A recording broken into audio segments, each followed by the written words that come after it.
DJI 称霸的手持口袋摄影机市场，原本以为不敢有品牌硬碰硬，但最近突然开始有声音了。更有趣的是，把脚伸进来的不是传统相机厂，而是你每天拿在手上的手机品牌。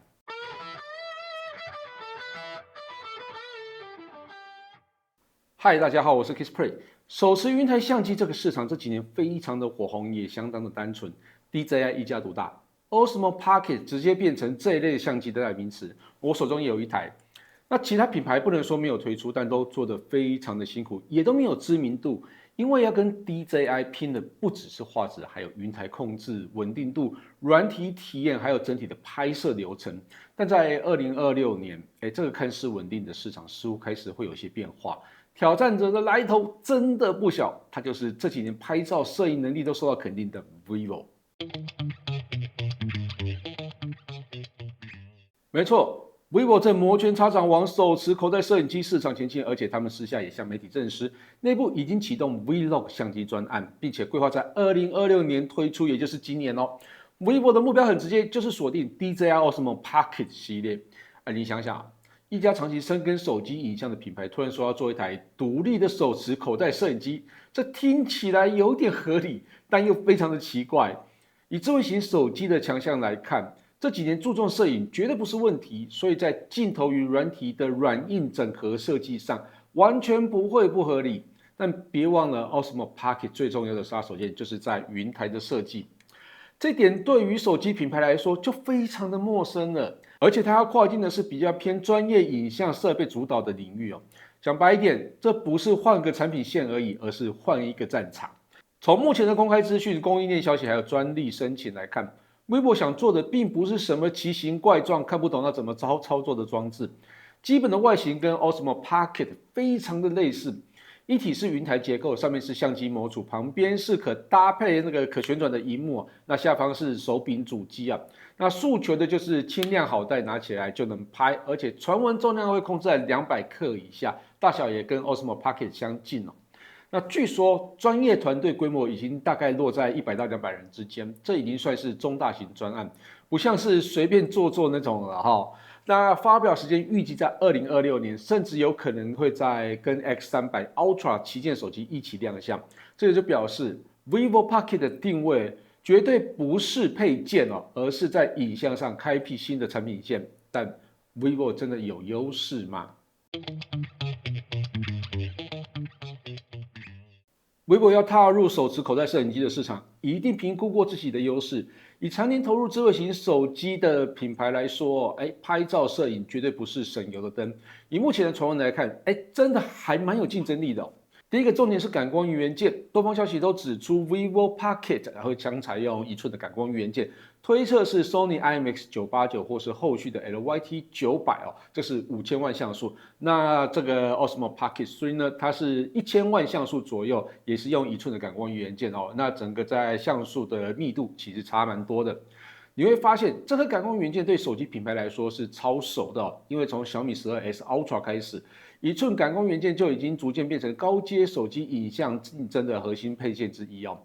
也因为长期在手机上使用啊，那这些品牌对于色彩啊、动态范围啊、夜拍的特性上，已经累积了非常多调教的经验。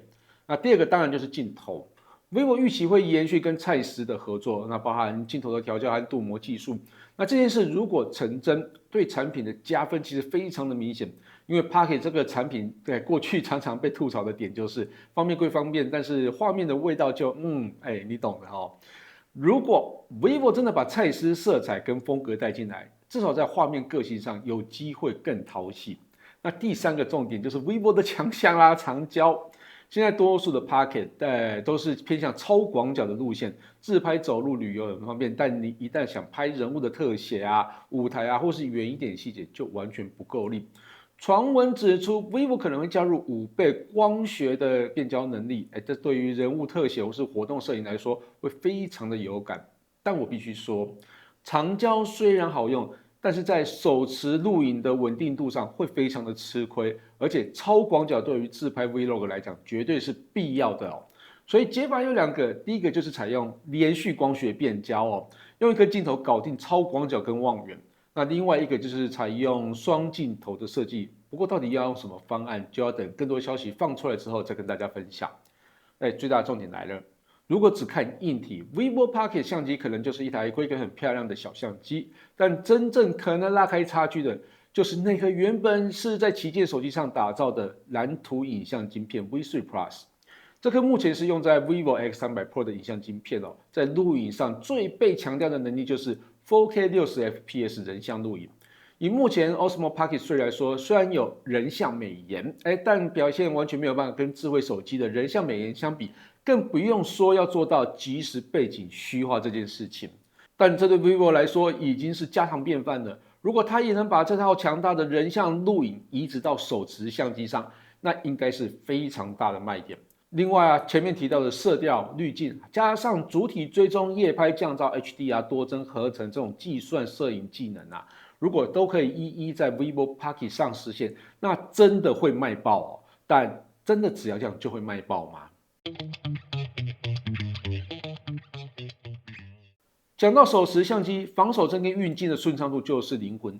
DJI 在这一块累积非常多年，机械结构、马达控制、演算法调教都非常的到位。我自己在使用的时候，几乎没有遇到什么太大的问题哦。但 vivo 真的有办法跟上吗？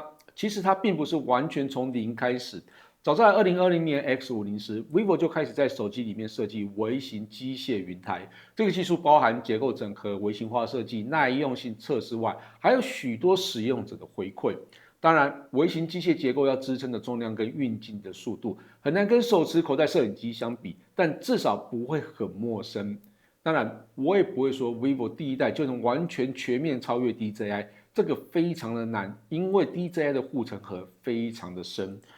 但至少我相信 vivo 应该可以做出一台部分功能赢过 DJI 的产品，甚至还有亮点，让有这些功能需求的朋友会去购买。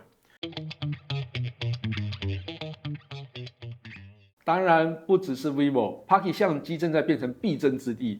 其实近期手持口袋摄影机的挑战者除了 vivo 以外，还有 OPPO、Insta360、荣耀等等这些品牌，都用不同的方式来靠近这个市场。有人强调设计质感，有人从模组化跟双镜头切入，路线不一样，但共同点只有一个，大家都看见 Pocket 相机市场的潜力。当越来越多玩家进来，代表什么呢？代表价格策略会变这个对大家很好那功能设计会变，这个对大家更好因为竞争更激烈，所以 Pocket 相机可以预期有更多更有趣的新功能、新玩法的出现。对消费者来说，绝对是好消息，也可以期待这个原本安静的市场开始真正动起来。以上就是 vivo Pocket 手持口袋摄影机的相关报道，感谢大家收看这期节目，希望大家有喜欢这次的内容。如果有任何建议或问题，也可以留言让我知道。我是 Kiss Prime， 下次见拜拜。